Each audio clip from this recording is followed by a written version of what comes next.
Hello students, once again welcome back to the YouTube channel Computer World.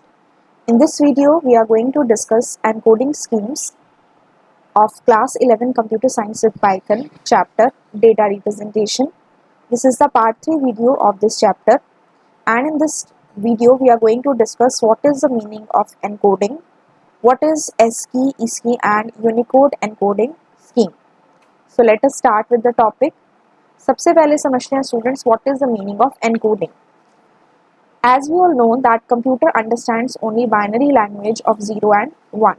जैसा कि हम जानते हैं कि computer is a machine and it understands only the binary language जो कि 0 और 1 के फॉर्म में होती है. Therefore whenever a key is pressed on the keyboard it is internally mapped to a unique code which is further converted to binary. जब भी हम कीबोर्ड पे किसी की को प्रेस करते हैं तो सबसे पहले वो एक यूनिक कोड में चेंज होती है एंड उसके बाद वो बाइनरी लैंग्वेज में कन्वर्ट होती है. आपने मान लीजिए ए की को प्रेस किया तो वो डायरेक्टली ए को बाइनरी में चेंज नहीं कर सकता. सबसे पहले वो एक यूनिक कोड में चेंज होगी जो कि कन्वर्ट होगी आपकी बाइनरी लैंग्वेज में. The mechanism of converting the data into an equivalent cipher using the specific code is called encoding. And जो ये प्रोसेस होता है जिसकी हेल्प से डेटा कन्वर्ट होता है एक कोडेड लैंग्वेज में, एक कोड में, उस कोड को हम सिफर भी बोलते हैं and this process is known as encoding. अब सिफर का मतलब क्या होता है? Something which is converted to a coded form. ऐसी कोई भी चीज़ जिसे हम कोडेड फॉर्म में चेंज करें, जैसे बी सी डी कुछ भी हम प्रेस कर रहे हैं तो पहले वो एक यूनिक कोड में चेंज हो रहा है, तो जो वो कोडेड फॉर्म है उसे हम कह रहे हैं सिफर. Why we are converting it in the coded form? In order to hide it from others, and it is also called encryption. इस process को हम encoding भी कहते हैं and it is also known as encryption. Then this message is sent to the receiver who in turn can decrypt it to get back the actual content. मान लीजिए आप ये कंटेंट जो है एक कंप्यूटर से दूसरे कंप्यूटर पे भेज रहे हैं, एक मेल भेज रहे हैं, तो जो भी आपने मेल लिखी उसमें जो भी कैरेक्टर्स या नंबर्स हैं पहले वो किसी कोडेड फॉर्म में चेंज होंगे, फिर वो बाइनरी लैंग्वेज में चेंज किए जाएंगे और जब वो दूसरे कंप्यूटर पे पहुंचेंगे तो रिसीवर जो है उसे मशीन लैंग्वेज की फॉर्म में ही रिसीव करेगा, देन उसे एक कोडेड लैंग्वेज में चेंज करेगा और वापस से ऐसी लैंग्वेज में चेंज कर देगा जो कि जो यूज़र है जो कंप्यूटर पे रीड कर रहा है वो उसे पढ़ सके. और जो यूज़र रीड कर रहा है उस प्रोसेस में चेंज करने के मेथड को कहा जाता है डिक्रिप्शन और कोडेड लैंग्वेज में चेंज करने के प्रोसेस को कहा जाता है encryption. Okay, so there is a standard encoding scheme where each letter, numeral and symbol is encoded और असाइंड अ यूनिक कोड. कुछ स्टैंडर्ड एनकोडिंग स्कीम होती हैं जहाँ पे हर लेटर को, नंबर को और सिंबल को एक यूनिक कोड असाइन किया जाता है and it is same for all the keyboards. ये सारे कीबोर्ड्स के लिए सेम रहता है. तो हम यहाँ पे कुछ एनकोडिंग स्कीम्स को डिस्कस करते हैं. सबसे पहला है American standard code for information interchange, that is ASCII. The full form is American Standard Code for Information Interchange. As the name suggests, it was developed in United States of America and it was developed for standardizing the character representation. Characters के representation को standardize करने के लिए use की गई थी ASCII scheme. Then Initially, it used 7 bits to represent the characters. अब binary language में हमारे पास स्टूडेंट्स 2 डिजिट्स होते हैं, 0 एंड 1, और ASCII जो है वो कितने बिट्स को यूज़ कर रही है? 7 बिट्स. मेमोरी के अंदर जो भी कोई डेटा जाता है वो बाइट्स की फॉर्म में जा रहा है और एक बाइट में हमारे पास 8 बिट्स होते हैं और ये कितने बिट्स में रिप्रेजेंट कर रही है ASCII? That is in 7 bits. So how many total number of characters it can represent? It can represent 2⁻⁷ which is equal to 128 characters. Okay, on the English keyboard. Now, ASCII is able to encode the character set of English language only. Since it was developed in America, इसलिए ये सिर्फ English language के characters को ही encode कर सकती थी. And 128 characters हमारे पास किस तरह से है? यहाँ पे हम आगे देखते हैं. We are having one table here. 128 characters के लिए we are having the numbers from 0 to 127 in the decimal form. इन सब का हमारे पास हेक्साडेसिमल कोड भी दिया हुआ है और यहाँ पे कुछ सिंबल्स हैं, कुछ नंबर्स हैं जिनके लिए हमने यहाँ पे यूज़ किया हुआ है. जैसे कि आप देख सकते हैं for capital A to Z we have the code from 65 to 90. For small a to z we have the code from 97 to 122. तो ये जो आप सभी कैरेक्टर्स नंबर्स और सिंबल्स के लिए कोड देख रहे हैं this is known as the coded form. तो ये सब कैसे कन्वर्ट हो रहे हैं कोड में, कोड फॉर्म में कैसे कन्वर्ट किया जा रहा है with the help of ASCII encoding scheme. ठीक है, इसी तरह से यहाँ पे हमारे पास कुछ सिंबल्स हैं दैट इज परसेंटेज एंड, तो यहाँ पे आप देख सकते हैं इनके भी अलग अलग कोड्स हैं 37, 38, 39 like this. Okay, so suppose students यहाँ पे हमारे पास एक वर्ड है computer, COMPUTER। Now we all know and we have seen that जो ASCII टेबल है उसके अंदर हर लेटर का अपना एक कोड है। तो हम इस टेबल के अंदर इसके कोड को चेक कर लेते हैं और इसमें हम ये समझ रहे हैं कि कैसे आपकी कन्वर्जन कोड से बाइनरी में होगी। तो यहाँ पे देखिए स्टूडेंट्स जो हमारे पास ASCII टेबल है इसके अंदर we are having the code for C।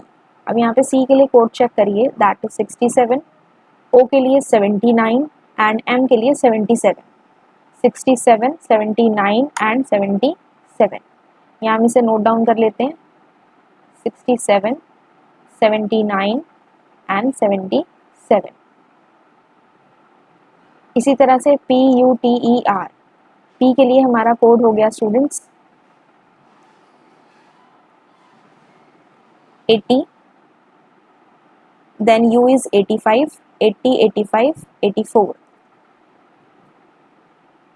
then U is 85, T is 84 and ये एक सीक्वेंस में है। तो यहाँ से देखिए C का 67 है, D हो गया 68, तो E हो जाएगा 69 और R का क्या हो जाएगा RST, T का हमारे पास है 84, तो आपका S का हो गया 83 और R का हो गया आपका 82। तो स्टूडेंट्स यहाँ पे हमारे पास सबके कोड्स आ गए, आप यहाँ से चेक भी कर सकते हैं दोबारा से। Here we are having for T we have 84, for E we have 69 और R के लिए हमारे पास है 82। ठीक है, ये हमने यहाँ पे कोड्स लिख लिए। कोड्स लिखने के बाद जैसे ही आपने C को प्रेस किया तो ये सबसे पहले इस कोड में चेंज हुआ दैट इज 67।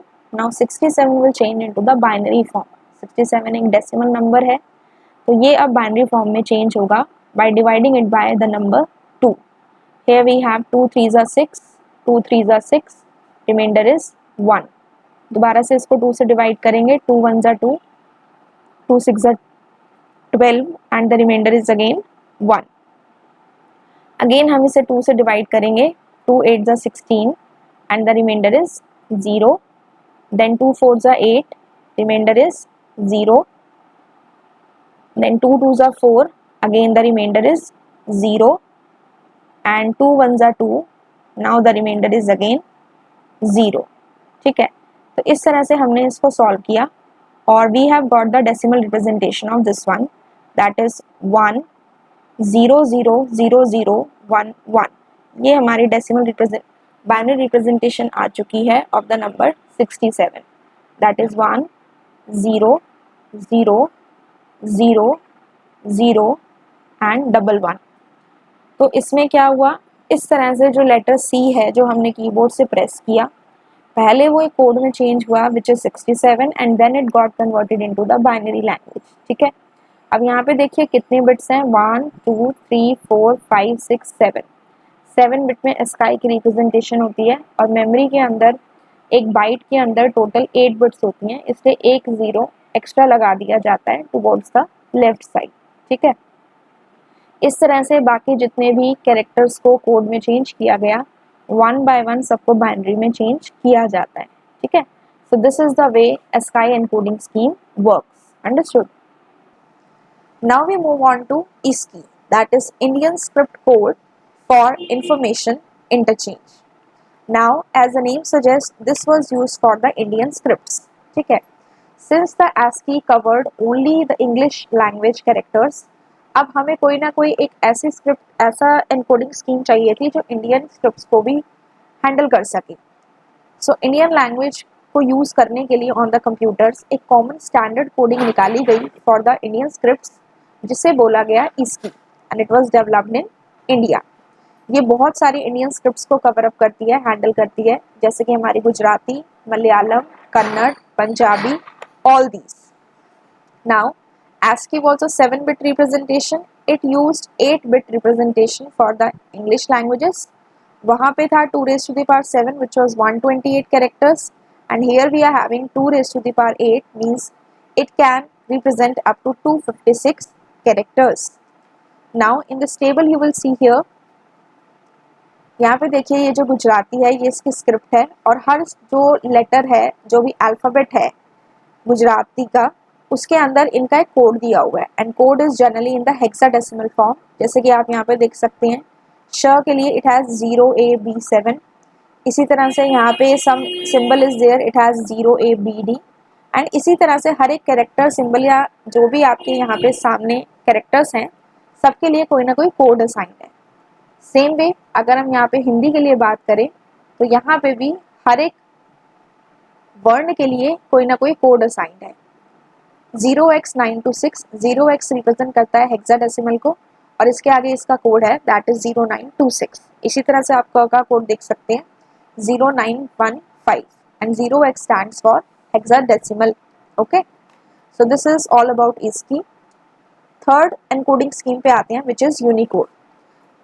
जैसा कि हमने पढ़ा कि अमेरिकन जो आपका एनकोडिंग स्कीम है ASCII, वो सिर्फ इंग्लिश कैरेक्टर्स को हैंडल कर सकती थी। इसकी जो है वो उसे डेवलप किया गया ताकि जो इंडियन स्क्रिप्ट्स हैं उन्हें भी हैंडल किया जा सके। यूनिकोड किस लिए आया? There were many encoding schemes for the character sets of different languages. Different languages के लिए हमारे पास डिफरेंट एनकोडिंग स्कीम है, लेकिन जब एक लैंग्वेज दूसरी लैंग्वेज के स्क्रिप्ट से कम्युनिकेट कर रही है तो वो they were not able to communicate with each other, because सभी का कैरेक्टर्स को रिप्रेजेंट करने का तरीका अपना अलग अलग था। इसलिए एक स्टैंडर्ड एनकोडिंग स्कीम को लाया गया ताकि एक मशीन से जब भी दूसरे मशीन पे डेटा ट्रांसफ़र हो, irrespective of the operating system और द सर्वर, वहाँ पे चेंजेस ना हो और वो उस कैरेक्टर को सेम वे में ही समझ पाए जैसा कि एक मशीन समझ पा रही है। So the text created using one encoding scheme was not recognized by the another machine which was using the different encoding scheme.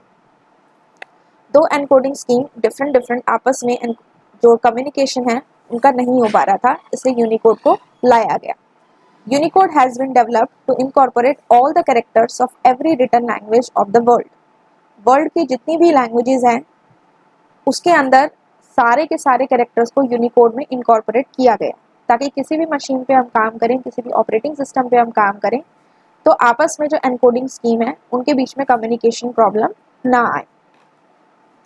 Now it provides a unique number for every character.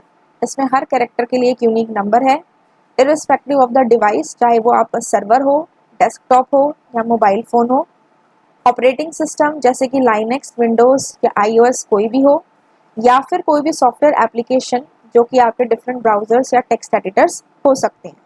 तो इनका जो सबका representation है characters, हर character का Unicode में जो representation है that will be same for each type of machine. That is why Unicode को डेवलप किया गया। कॉमनली यूज यूनिकोड की एनकोडिंग्स है हमारी UTF-8, that is Unicode transformation 8, it uses 8 bits. Then we have UTF-16, it uses 16 bits, and UTF-32। 16 is much flexible. अब ASCII में जितने भी कैरेक्टर्स हैं उनका जो कोड है that is also there in the Unicode, यानी कि यूनिकोड एक तरह से सुपर सेट है ASCII का, और जो ASCII में 0 से लेके 128 वैल्यूज की have the same character as in ASCII। जो 0 से लेके 128 तक ASCII की वैल्यूज थी वही हमारी यूनिकोड में भी रहती है। सो यहाँ पे हम देख सकते हैं this is our Unicode table. यहाँ पे हमारे पास हर एक नंबर का, कैरेक्टर का, सिंबल का जो भी हमारे पास है सबका अपना एक कोड है in the hexadecimal form. Okay, so you can see here A0041, then small a we are having 0061। इसी तरह से जो हमारे पास डिफरेंट सिंबल्स हैं, पैरेंथेसिस हैं, उनके भी कोड्स यहाँ पे दिखा रखी है। ठीक है, so this is all about the encoding schemes. I hope students the topics are clear to you in this video. In case कोई doubt है आपको, you can ask me in the comment section. I'll meet you in my next video. Have a good day and thank you.